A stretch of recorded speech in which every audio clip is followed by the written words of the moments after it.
Let's listen to an expert doctor, Dr. Sachin Chaudhary, MBBS, MD, DNB, Consultant Interventional Cardiologist, AFESE, Muktai Heart Care Clinic, Kalyan, Mumbai, for hypertension in young population along with coronary artery disease and higher heart rate. Can be sure of happy heart? Dr. Sachin Chaudhary. I am working as a senior consultant interventional cardiologist. कल्याण मध्ये माझं स्वतःचं clinic आहे, Muktai heart care clinic, कल्याण waste Shivaji चौक मध्ये.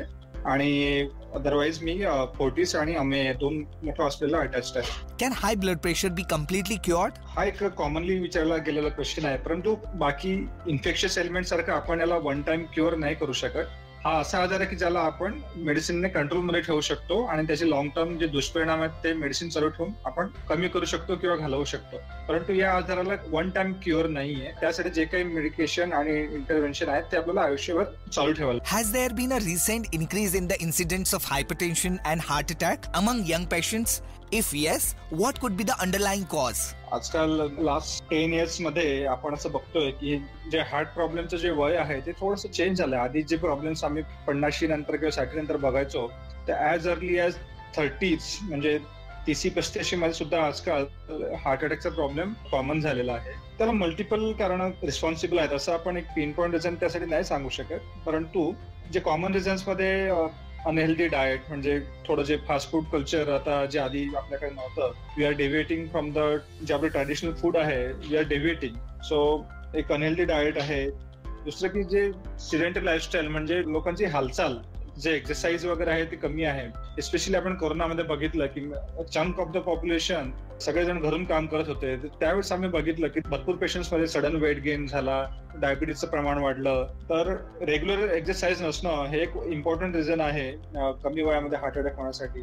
त्याच्या beyond जे individual म्हणजे person to person depend करतात की पर्सनल लाईफस्टाईल आहे, आपले वर्किंग अवर्स किती आहेत, झोप कमी असणं, जास्त स्ट्रेस असणं आणि कधी कधी त्याच्या असोसिएटेड ऍडिक्शन्स जसं की स्मोकिंग, एक्सेसिव्ह स्मोकिंग, जास्त प्रमाणात अल्कोहोल असणं, हे सगळे फॅक्टर्स कॉम्बिनेशन मध्ये मोर ऑर लेस कॉन्ट्रीब्युट करतात. जे आपण वय बघतोय जे ड्रास्टिकली शिफ्ट झालंय, तर ह्या सगळ्या गोष्टी रिस्पॉन्सिबल आहेत कमी वयामध्ये हार्ट अटॅक आणि हार्ट कॉम्प्लिकेशन्स होण्यासाठी. What is the relevance of heart rate in hypertension? Mathematically speaking, blood pressure is calculated as a product of stroke volume and heart rate. म्हणजे थोडक्यात सांगायचं की heart rate increase is directly proportional to increase in blood pressure. म्हणजे heart rate वाढला तर blood pressure वाढतं, पण दरवेळी हार्ट रेट वाढणं प्रॉब्लेमॅटिक नसतं. कधी कधी शरीराची गरज असते. सर्टन सिच्युएशन्स मध्ये हार्ट रेट वाढून बीपी वाढवणं ही शरीराची गरज असते.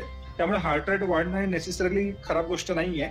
हा, परंतु काही पेशंट्स मध्ये जर का हार्ट रेट वाढणं डिस्प्रपोर्शनेट असणार आहे तर that will be responsible for म्हणजे त्यांनी ब्लड प्रेशर वाढणार. आणि बेसिकली आपण जसं माहितलं की एकदम हार्ट रेट वाढण्याचं कारण most commonly is a smoking मध्ये सडनली पेशंटचा हार्ट रेट वाढतो. या व्यतिरिक्त हार्ट रेट वाढायची कारण म्हणजे जर का शरीराला व्यायामाची सवय नसणारच आहे तर मिनिमल ऍक्टिव्हिटी करून सुद्धा सडनली पेशंटचा हार्ट रेट वाढू शकतो. आणि सगळ्यात इम्पॉर्टंट म्हणजे फिजिकल स्ट्रेस असू द्या किंवा मेंटल स्ट्रेस असू द्या, दोघांमध्ये हार्ट रेटचा रिस्पॉन्स सारखाच असतो. म्हणजे कुठलेही कारण असू द्या, जर का हार्ट रेट वाढला तर त्याने बीपी वाढणार पेशंटचं, आणि जर का हार्ट रेट वाढत असेल पेशंटचा तर त्याने हार्ट अटॅक व्हायची रिस्क सुद्धा वाढून जाते. किंवा पेशंटला हार्ट फेलियर व्हायची रिस्क सुद्धा हार्ट रेट जास्त असल्यामुळे वाढू शकते. तर बेसिकली त्यासाठी रेग्युलर व्यायाम असणं, शरीराला व्यायामाची सवय असणं आणि ऍडिक्शन्स कमी करणं, या गोष्टी आपल्याला हेल्प करतील हार्ट रेट रेग्युलेट करण्यासाठी. Public awareness initiative by Glenmark pharmaceuticals.